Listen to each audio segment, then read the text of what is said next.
संविधान विरोधी कांग्रेस पार्टी का चेहरा किस सीमा तक महिला विरोधी है, इसका एक अत्यंत निंदनीय उदाहरण आज मध्य प्रदेश कांग्रेस अध्यक्ष जीतू पटवारी जी के बयान से सामने आया, जब उन्होंने यह कहने का प्रयास किया कि मध्य प्रदेश में अधिकांश महिलाएं शराब पीती हैं और सर्वाधिक शराब पीती हैं। यह बयान न सिर्फ मध्य प्रदेश की महिलाओं का अपमान है, बल्कि कांग्रेस की महिला विरोधी क्षुद्र एवं कुत्सित मानसिकता का एक बहुत अशोभनीय उदाहरण है।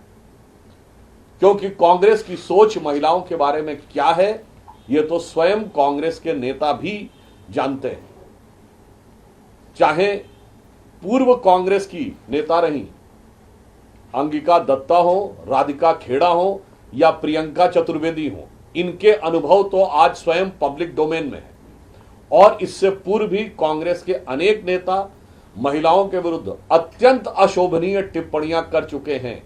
चाहे कांग्रेस के मध्य प्रदेश के पूर्व मुख्यमंत्री दिग्विजय सिंह जी का एक अत्यंत अशोभनीय बयान हो महिलाओं के बारे में, जिसे उद्धृत करना उचित नहीं है, चाहे श्री प्रकाश जायसवाल जी का बयान हो, चाहे अभी राजस्थान में कांग्रेस के वरिष्ठ नेता शांति धारीवाल जी का वो बयान कि राजस्थान में रेप अधिक इसलिए होते हैं क्योंकि वह मर्दों वाला प्रदेश है।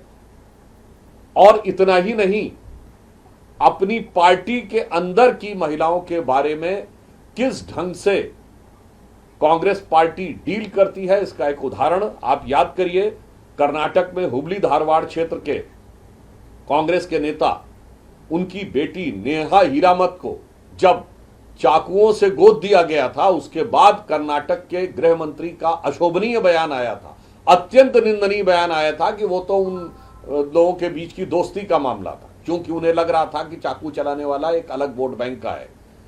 इसलिए, और इतना ही नहीं, महिला वर्ग के बारे में इनकी मानसिकता कितनी ओछी है और कितनी निंदनीय है, यह दर्शाता है कि कश्मीर फाइल्स और केरला स्टोरी जैसी फिल्मों में महिलाओं के साथ हुए भारत के इतिहास के सबसे विभत्स दुष्कर्मों के बारे में भी जिस ढंग का व्यंग, कटाक्ष और उपेक्षापूर्ण बयान था, वो इसको दर्शाता है।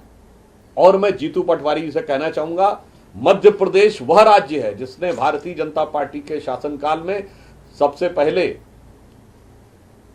महिलाओं को 35% आरक्षण दिया। मध्य प्रदेश में लोकल बॉडीज में 50% आरक्षण सुनिश्चित किया गया। देवी अहिल्याबाई की यह पुण्य भूमि है और वहां पर देवी अहिल्याबाई जी के ही नाम से महिलाओं के उत्थान के लिए पूरी एक योजना समर्पित रूप से काम कर रही है। और लाडली लक्ष्मी योजना तो उस जमाने से चल रही है बच्चियों के लिए जब केंद्र में आपकी सरकार हुआ करती थी।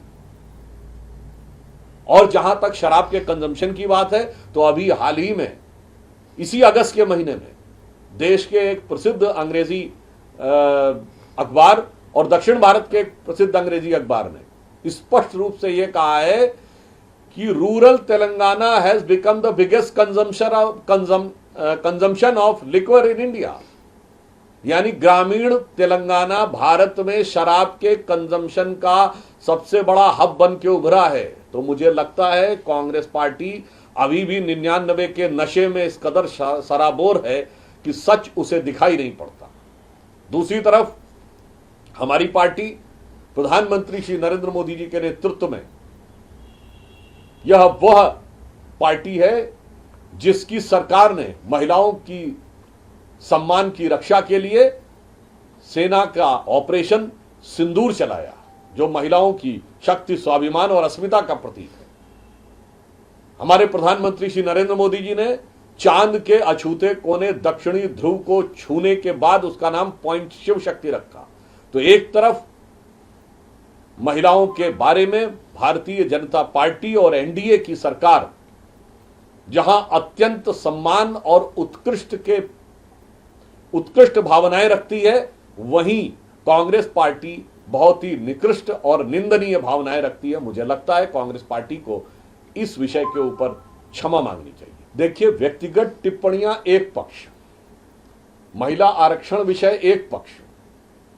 हमारे प्रधानमंत्री जी ने तो नई संसद भवन का जब श्री गणेश हुआ था गणेश चतुर्थी के दिन, उसके बाद इस संसद भवन में जो पहला विधेयक पारित हुआ था वो महिला आरक्षण विधेयक था। मगर कांग्रेस की मानसिकता इस मामले में बहुत निकृष्ट रही है, जो मैंने आपको बताया कि महिलाओं पे हुए घनघोर और भीषण अत्याचारों को, फिर चाहे वो लड़कों से गलती हो जाए का समर्थन करना हो या बंगाल में जो हो रहा है उसके बारे में समर्थन करना हो, और इतना ही नहीं, ये अपने नेताओं की बात का सम्मान नहीं करते।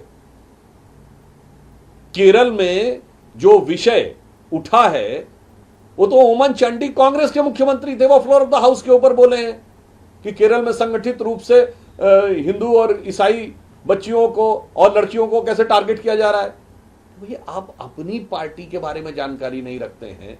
आप ये सोचते हैं कि आज के समय में जनता को पता नहीं लगेगा कि केरल में आपने क्या बोला और दिल्ली में आपने क्या बोला।